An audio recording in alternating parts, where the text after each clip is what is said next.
Lesson 2 is all around developing the skill set. What do I mean by developing the skill set? It means having the skill to understand, how do I do this? How do I do the meditations, right? Back to myth number 1. I don't know if I'm doing it the right way. And what if I sit with God and he doesn't tell me anything? Or what if I start and then I stop? And what happens if I wake up at 9 and not 7? And what happens if my kids are, they interrupt the whole session? And what happens if I don't hear God's voice? And what if, and what if, and what if? And immediately we shift to the how. And that's fine, because part of our makeup as people is the desire to understand how to do things and do them well. We don't like to fail. We don't like to be wrong. However, developing this skill is going to be your first step into understanding that growth is not a skill set, it's a mindset. And let's be honest, if I called this lesson developing the mindset, you wouldn't buy the program. Why? Because you're like, I don't need one more mindset. I got a good mindset. I know every verse in the Bible. Oh my gosh, says everybody who's not living the dream. So I kind of did like a 1, 2, 3. I tricked you. So what does that mean? Growth is not a skill set, it's a mindset. Think about that. If it was simply a skill set, we could 1, 2, 3 step guide this thing and Google it. And all day long, we would have pages and pages and pages of answers on how to do anything better. How to be a better mom, how to make more money, how to be fitter, how to be fantastic, how to write a book, how to do morning meditations. And we would have pages and pages and pages of answers. But the more that we Google, the less we know. And so what we have to understand about growth is that the majority of humans, if I were to ask them how many of you want to grow, would all raise their hands and say yes. And then I would say, great, who's ready to grow by making changes? Every single person would put their hand back down because making change is hard. Why? It's not because it's not simple. The steps are there. It's because I actually don't have the mindset to support what the skill set is asking of me. This is why this whole lesson is going to be around understanding mindset, heart set, and then dream set, skill set. What I'm proposing to you is that the skill set is going to be a byproduct of a healthy mindset and aligned heart set, right? That can't help but do the hard things. When I'm thinking right and my heart is postured right, then doing the skills, doing the technique is that much more simpler. So instead of trying to come at it from a skill set, I'm going to give you 2 mindset tools in this lesson that are going to help you understand how this works, why this is hard, probably why you're going to want to quit, and how you're going to stay the course. Tool number 1, it's called the learning model. And the learning model is something that was developed in the early 1970s by a gentleman named Noel Birch. And I wish I had known about this in the 1980s because it would have saved me so much time in understanding how we actually develop a new skill.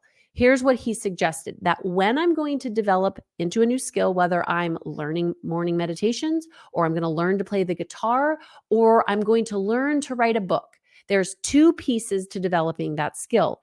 It's a consciousness or an awareness, and it's a competency skill set.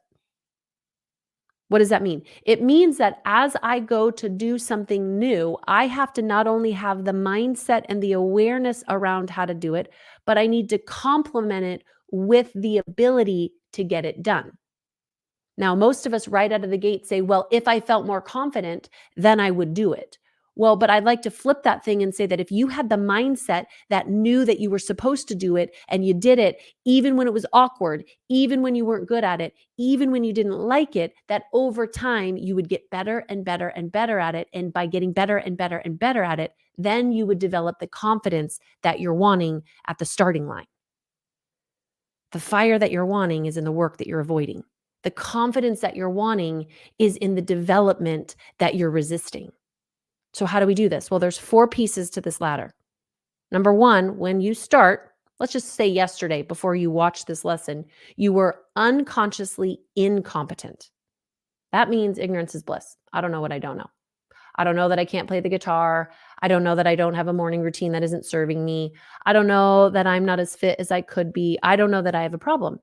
And then I tune into this lesson and all of a sudden my mind is blown and I realize that my routine sucks. And I have a lot to learn about the guitar and I don't know how to write a book. And thank you, Julia Gentry. This now makes me want to crawl back into bed and not get out of bed in the morning. That would mean progress. You're welcome.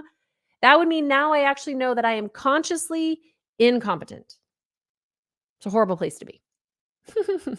It's a horrible place to be. Ignorance is bliss, is a thing, because yesterday I didn't know that there was an issue, or I didn't think anything was wrong with my routine. It seemed to be fine until now I realize that this isn't going to take me to where I've never been, but I have no clue what to do next.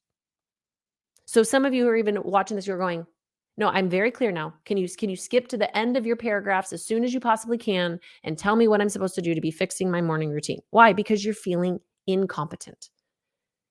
You are aware enough to know that you're stuck, but you are not aware enough to know how to get unstuck. That is phase 2 of this ladder, which is I am now consciously incompetent. It's why you will want to quit. It's why you will start and stop. It's why you will it'll start to work and then someone will look at you funny. Your kids will get up and interrupt it. Your husband will poo-poo the idea. You'll read something else that tells you there's a better, faster way to do it yesterday and you'll quit. But if you stay the course faithfully each morning, awkward until awesome, messy until miracle, silly until it's just super duper, super duper, then you will get to the third place that you want to be, which is consciously competent. Now I'm aware enough to know that I am developing the skill set to back the mindset that says, I not only want to do this, I am doing this. I have to be pretty darn aware. I got to be tuned in, right? This is like for all of us moms who on our 5th baby, we're driving, counting the heads in the back of our car, and we're not on the phone or GPSing or talking to the person or waving at people or anything else. Why? Because I just want to make sure that I get home and all 5 children are also home in the car with me. Can I get an amen? Has anyone ever done that? You get in the car, you're counting kids, making sure you don't take. Why? Because if I take the wrong turn, I'm lost. That's the beauty of this phase, is that I'm developing some skill. I'm feeling better at this. I'm very aware. Stella's getting her groove back. I'm starting to develop some habits and patterns. But the minute I take a left-hand turn, I'm lost. Why? Because it's not yet natural. It's not automatic until it is. And when I stay the course and I keep running this new habit over and over and over again, and I keep focused on where I'm going, I turn from being consciously competent to unconsciously competent. And I've developed a new routine. I've developed a new habit. It now has me, and I don't need to think about it anymore. It's become who I am. This is so important because whether you truly are learning the guitar or how to write a book, or you're actually going to use this and apply this tool in your morning meditations, it's the pathway that you're going to have to go through in order to develop consciousness, awareness, and competency, skill set to get good at it. And you go, yeah, but Julia, then if I get good at it, do I just run that out for the rest of my life? Of course not. No, that means there's always going to be new times that just when we kind of get back and that new routine becomes comfortable again, God's going to call us into the unknown territories again. He will exceed our wildest expectations. That means even when he blows our mind, there's more minds to be blown. Even when he fulfills our dreams, there's even greater dreams he wants to give us. So this is just kind of that first pathway. Now you say, okay, well, how long is that going to take? Okay, so if I start this tomorrow, in theory, how long am I holding my breath for? How long am I going to feel good at this thing that I'm trying to do? Here's tool number 2. And tool number 2 is called the 66-day formula. And the 66-day formula is something that was developed. It was a groundbreaking development out of the UK. And it helped chart patterns that identified different cycles of patterns. It's 66 days, if you're asking me at a high level of how long is it going to take for me to feel comfortable with this morning routine?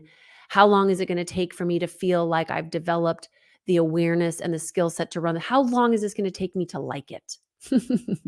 You're like, does that mean I'm not going to like the first part of it? Yeah, it is what it means. And nobody else on Pinterest will tell you that. And nobody else will tell you that on social media. Your pastor might not even say that. Everybody's telling you, no, you're going to love it. It's gonna be so good to sit with the Lord. And you're like, this is not awesome. This is not awesome. I'm gonna tell you that. There's gonna be the first 22 days is what's called the breaking. It's not awesome. It's hard. Why? Because you start to realize that you love your comfort zone and you don't want to be uncomfortable.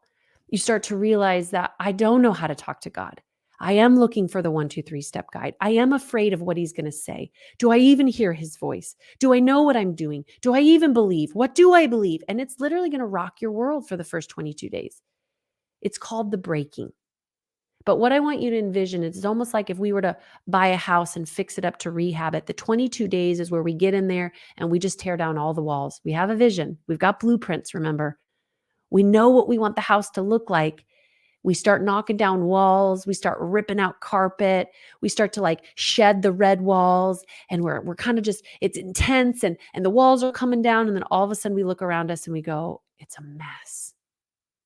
Is this even going to live up to the blueprints? Is this even going to get me to where I want to be? Well, yes, if we stay the course. But those first 22 days are what's called the breaking. And the way you get through the breaking phase is that you remember you can never heal if you don't break. Now, once you get through those first 22 days, in theory, give or take a couple of days, you're going to head into phase 2, which is the building. If we go back to the analogy of if we're rehabbing a home, these 22 days is where we start putting walls back together again.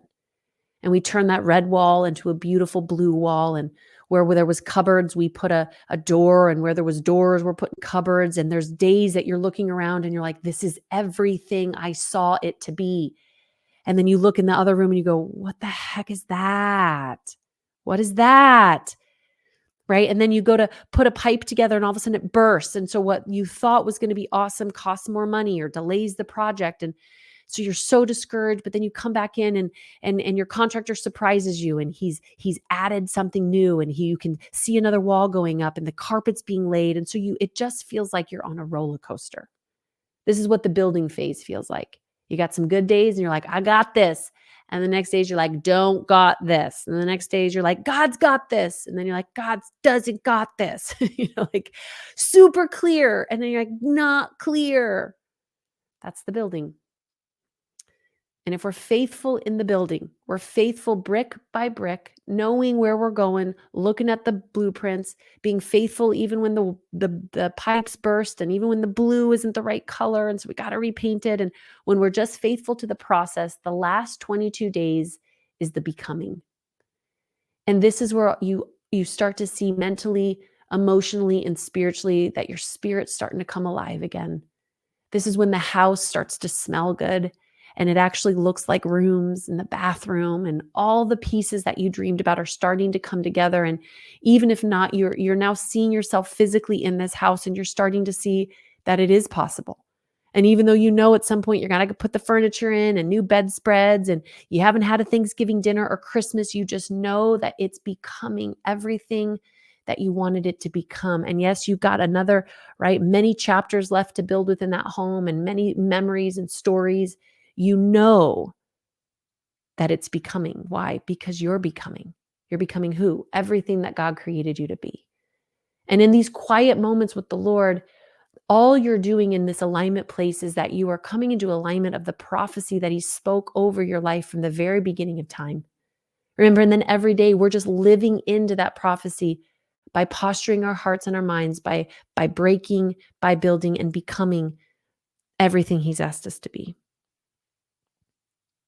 These are the tools that are going to help you do the hard well.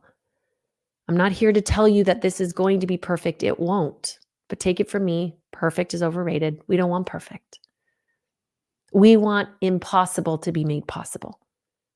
So these tools are going to help you because they're going to give you some mental framework of what you're up against. And then they're going to give you a little bit of a formula to know, all right, I'm in the breaking. Or maybe you're going, nope, I'm in the building. Stay faithful. And then to enjoy the becoming. To enjoy the becoming, why? Because that's the good stuff. And it's training you to step into the person God's always created you to be. This is the power of understanding the tools to give you the skill to arise and align.